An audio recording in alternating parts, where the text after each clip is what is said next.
America Iran के खिलाफ एक और बड़े सैन्य अभियान की तैयारी कर रहा है? और क्या इजराइल में दर्जनों अतिरिक्त अमेरिकी रिफ्यूलिंग विमानों की तैनाती सिर्फ एहतियात है या फिर आने वाले किसी बड़े ऑपरेशन का संकेत? और आखिर क्यों इन सैन्य विमानों की तैनाती अब इजराइल की घरेलू राजनीति का भी बड़ा मुद्दा बन गई है?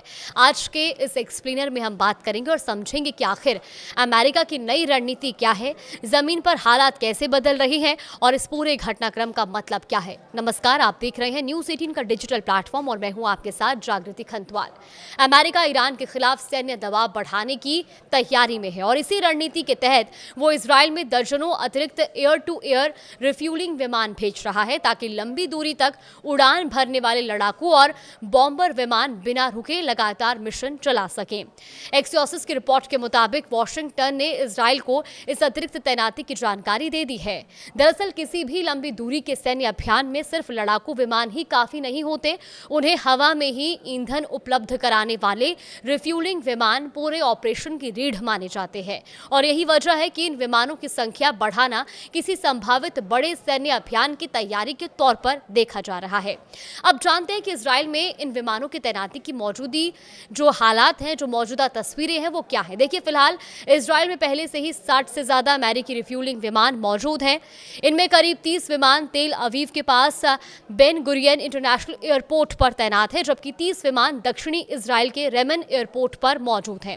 अब पेंटागन आने वाले दिनों में दर्जनों और रिफ्यूलिंग विमान भेजने की तैयारी कर रहा है और इसका मकसद युद्ध की शुरुआत के समय जितना बड़ा एयर सपोर्ट नेटवर्क था उसे फिर से उसी स्तर पर लाना है। पेंटागन की योजना है कि नए विमान भी बेन गुरियन एयरपोर्ट पर रखे जाएं, क्योंकि क्षेत्र के दूसरे एयरबेस पर ईरान के मिसाइल या ड्रोन हमलों का खतरा ज्यादा माना जा रहा है। अब बात करते हैं कि उस सवाल की जिस पर पूरी दुनिया की नजरें टिकी हुई हैं। ट्रंप प्रशासन के सामने आखिर कौन कौन से सैन्य विकल्प हैं? देखिए, मंगलवार को व्हाइट हाउस के सिचुएशन रूम में राष्ट्रपति डोनाल्ड ट्रंप को कई नए सैन्य विकल्पों की जानकारी दी गई।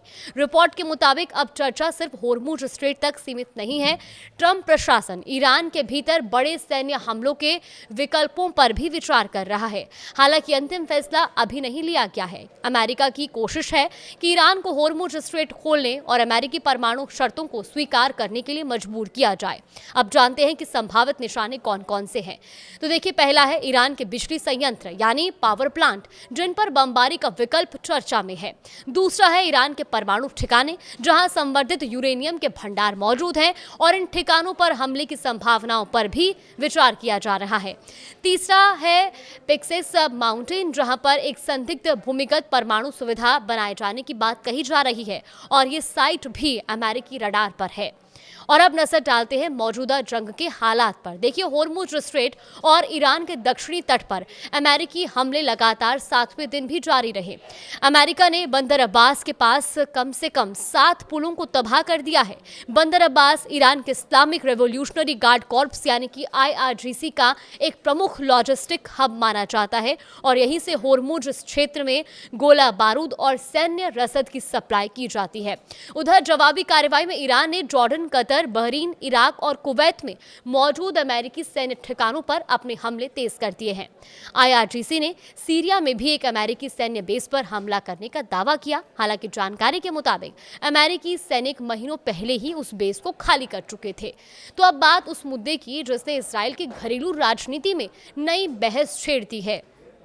जब युद्ध अपने चरम पर था और इजराइल का एयरबेस बंद था, तब बेन गुरियन एयरपोर्ट पर अमेरिकी सैन्य विमानों की मौजूदगी कोई बड़ा मुद्दा नहीं थी, लेकिन अब हालात बदल चुके हैं। गर्मियों की छुट्टियां चल रही हैं, कमर्शियल उड़ानें फिर से शुरू हो चुकी हैं। ऐसे में दर्जनों विशाल अमेरिकी सैन्य विमानों की पार्किंग की वजह से यात्री उड़ानों के बड़े पैमाने पर प्रभावित होने और रद्द होने की आशंका जताई जा रही है और यही वजह है कि यह मामला अब राजनीतिक विवाद का रूप ले चुका है। इजराइल में सिर्फ 3 महीने बाद चुनाव होने हैं। प्रधानमंत्री बेंजामिन नेतन्याहू की सहयोगी और परिवहन मंत्री मिरी रेगेव ने मांग की है कि इन अमेरिकी विमानों को बेन गुरियन एयरपोर्ट से हटाया जाए या इनकी संख्या सीमित की जाए, लेकिन इजरायली रक्षा मंत्रालय और इजरायली सेना इस मांग के खिलाफ है। वहीं वॉशिंगटन ने इजराइल से इन विमानों के लिए जगह उपलब्ध कराने की अपील की है। अब अंतिम फैसला प्रधानमंत्री बेंजामिन नेतन्याहू को करना होगा। फिलहाल भारी जवाबी कार्रवाई की आशंका को देखते हुए ईरान ने इजराइल पर सीधे हमले से परहेज किया है। हालांकि प्रधानमंत्री नेतन्याहू ने मंगलवार को साफ चेतावनी दी कि अगर ईरान ने इजराइल पर कोई भी हमला किया तो उसे पहले की तुलना में कई अधिक विनाशकारी जवाब मिलेगा। यानी एक तरफ अमेरिका अपनी सैन्य तैयारियों को मजबूत कर रहा है तो दूसरी तरफ ईरान और उसके सहयोगियों की जवाबी कार्रवाई जारी है और इसी बीच इजराइल के भीतर भी सैन्य तैनाती को लेकर राजनीतिक टकराव बढ़ रहा है। ऐसे में आने वाले दिनों में इस पूरे घटनाक्रम पर दुनिया की नजरें बनी रहेंगी, क्योंकि हर अगला फैसला पश्चिम एशिया के सुरक्षा समीकरणों और वैश्विक तनाव की दिशा तय कर सकता है।